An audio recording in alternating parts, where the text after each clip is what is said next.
जब कैलकुलेटर आया तो गणित के अध्यापकों ने रैलियां निकाली कि कैलकुलेटर नहीं आना चाहिए, इससे बच्चों का गणित बिगड़ जाएगा। हंसी आ रही है?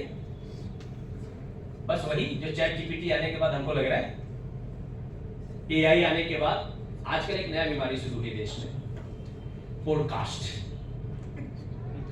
दो लोग माइक लेके बैठते हैं, दो खोपचे में। आपको क्या लगता है एआई आने के बाद जॉब सेक्टर, नौकरियों का क्या होगा?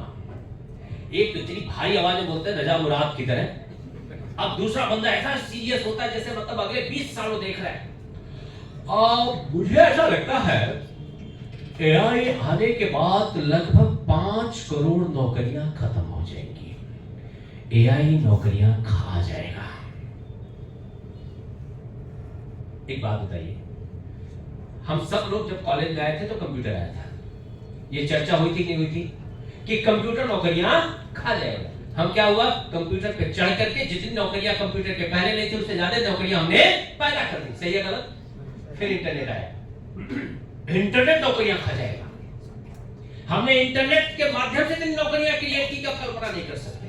फिर कोरोना आया, मुझे याद है कोरोना के समय में मैं बहुत सारे सेशन लेता था, टीचर्स ऐसे डरे हुए थे कि कहीं ऐसा तो नहीं कि जो स्कूल के बिल्डिंग है और ये जो हमने बनाए हैं इसमें सब भूत प्रेत राम गोपाल वर्मा की जो सफेद साड़ी और सफेद कपड़ा पहन के भूत ही दिखाई देंगे।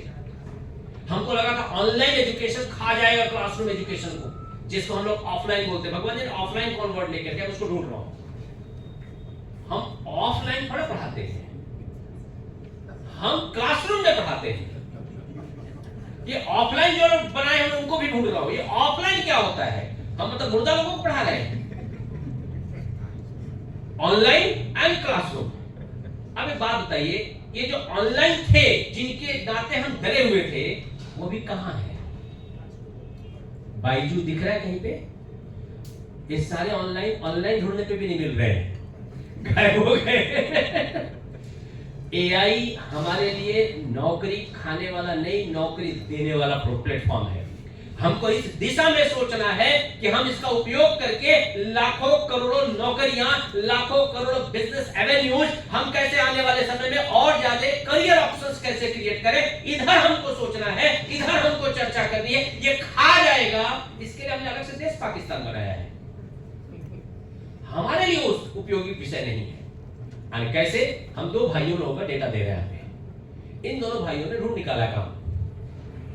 अंबानी जामनगर में दुनिया का सबसे बड़ा डेटा सेंटर बना रहे हैं, अदानी चेन्नई में, गूगल आंध्र प्रदेश में। देश डेटा सेंटर बनाने में लगा हुआ है, सेमीकंडक्टर बनाने में हम लगे हुए हैं। हम उस दिशा में चल चुके हैं कि कैसे एआई के फील्ड में हम दुनिया पे राज करें। अब सवाल ये है क्या? मैं एक आध पॉइंट से दूंगा क्योंकि आप सब लोग मुझसे ज्यादा इंटेलेक्चुअल है, पर चूंकि मेरे पास माइक है इसलिए मेरे पास बोलने का अधिकार ज्यादा है। पूरे अमेरिका में एआई चलाने के लिए जितना इलेक्ट्रिसिटी चाहिए उससे कम इलेक्ट्रिसिटी पूरे जापान को पूरा जीवन इंडस्ट्री के साथ हर तरह का जीवन चलाने के लिए भी नहीं चाहिए। एआई का सबसे बड़ी आवश्यकता है पावर, एनर्जी, इलेक्ट्रिसिटी। और यही कारण है हमने पहले सोलार पैनल पे गए, हम पेट्रोलियम, क्रूड ऑयल, अर्थ रेयर अर्थ एलिमेंट्स, इन सब के पीछे जो हम भाग रहे हैं क्योंकि हमको एनर्जी क्रिएट करनी है। जिसके पास एनर्जी होगा वही एआई का रूल करेगा, और जिसके पास एआई होगा दुनिया को रूल करेगा। इसी बात का तो झगड़ा है। अब आप न्यूज सुनिएगा इसके बाद। डोनाल्ड ट्रंप की समस्या क्या है, जिनपिंग की समस्या क्या है, मोदी की समस्या क्या है, पुतिन की समस्या क्या है, यूरोप की समस्या क्या है? सारी समस्या है एनर्जी, क्योंकि एआई पूरे का पूरा एनर्जी पे आधारित है। तो करियर कहां है?